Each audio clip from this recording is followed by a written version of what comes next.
Digital accessibility is making digital information accessible to everyone across all devices, including computers, tablets, phones, smart TVs, and more, regardless of any impairments they may have. When information is presented digitally on any device in any format, digital accessibility should be an important consideration you need to review as part of your design process. When designing for online, there's a tendency to make websites and social media posts that stand out and are eye-catching, with usability and accessibility being an afterthought.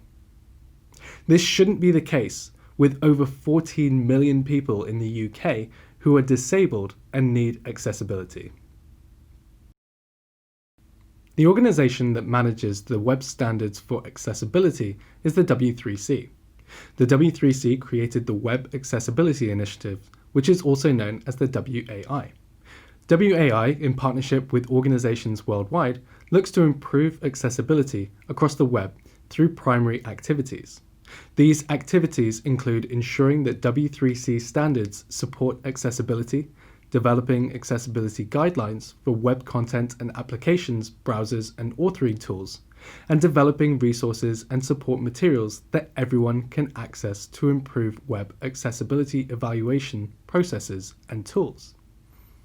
They also support education and outreach on web accessibility, coordinate with research and development that may impact the future of web accessibility, and promote standardized international usage of implementation of web accessibility standards. The work that the W3C does has a huge impact on online accessibility worldwide. The W3C develops international standards for the web across HTML, CSS, and other platforms, standardizing the way developers build websites for everyone to access. The Web Accessibility Initiative from the W3C offers the support and resources to understand, audit, and implement accessibility changes and features to enrich the experience of all users accessing digital information. It's up to businesses, developers, UX designers, marketers, and everyone who has a stake in providing the best experience online to ensure that digital accessibility is an early and consistent consideration throughout the ongoing delivery of digital information, be that through websites, social media, apps, the list goes on.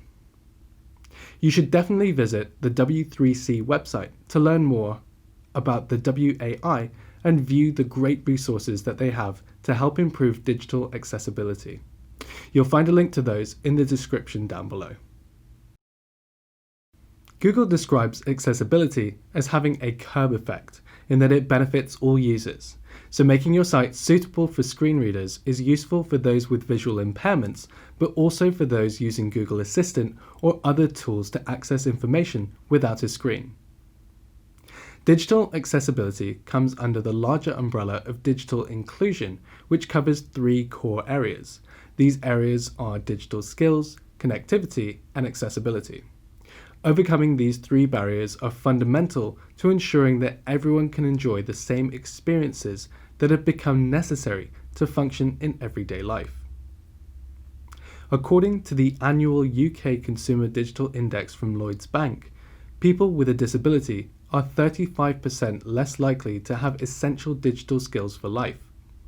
Beyond this, some of the issues facing people include not having the skills to access digital information, not having the infrastructure to go online, not having the confidence to go online or being fearful of others online, or lacking the motivation or interest to go online. Beyond these issues, however, are accessibility issues that can affect many people, with the largest obstacle facing them being design. Digital accessibility barriers can present themselves in a number of different ways when trying to access websites or use web tools, depending on the accessibility area that is impaired. These could potentially be auditory, cognitive, learning and neurological, physical, speech, or visual impairments that require accessibility support. Barriers for those with auditory disabilities could include video and audio content without captions or transcripts, media players that don't have the option to adjust text size or color, or set captions in the first place, or functionality for volume controls, services that rely on voice only for interaction, or lack of sign language to supplement information and text that's difficult to read.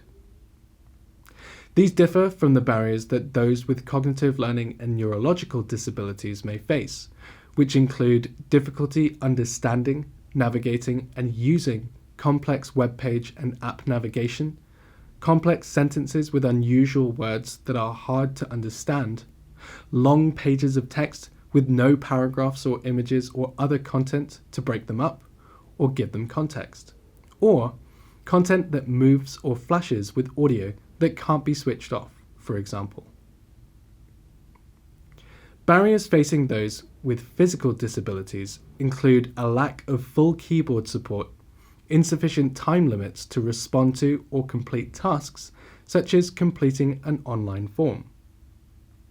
It could also include controls not having equivalent text alternatives, missing visual and non-visual navigation aids, and general complicated navigational structure.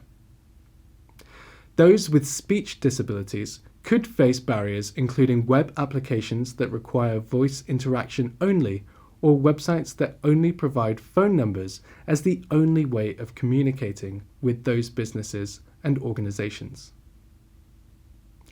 Finally, barriers for those with visual disabilities could include images, controls, and structural navigation not having the equivalent text alternatives, pages that can't be resized, or those that lose information when they are resized, video content with no text or audio alternatives, insufficient contrast between foreground and background colors, making it difficult to distinguish between the two, no support for custom color combinations, or lack of full keyboard support.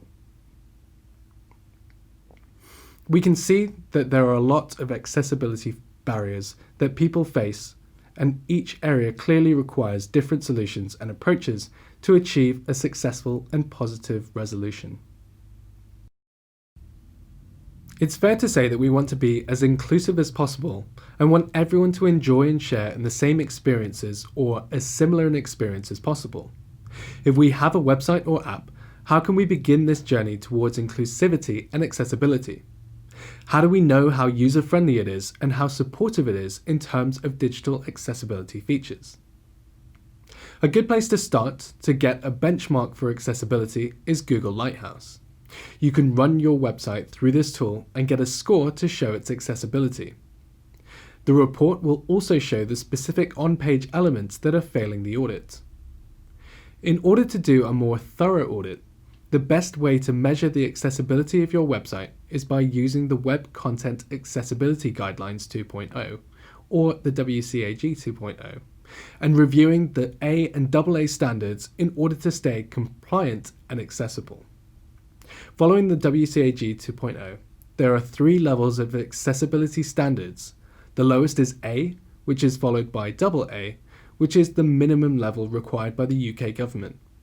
AAA is the highest accessibility standard that you can strive to achieve.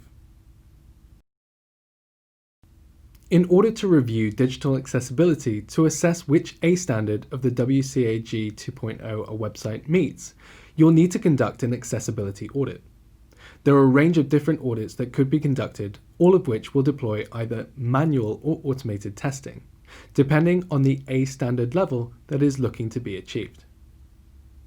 The WCAG actually outlines very clearly the framework that a business needs to follow in order to meet digital accessibility standards.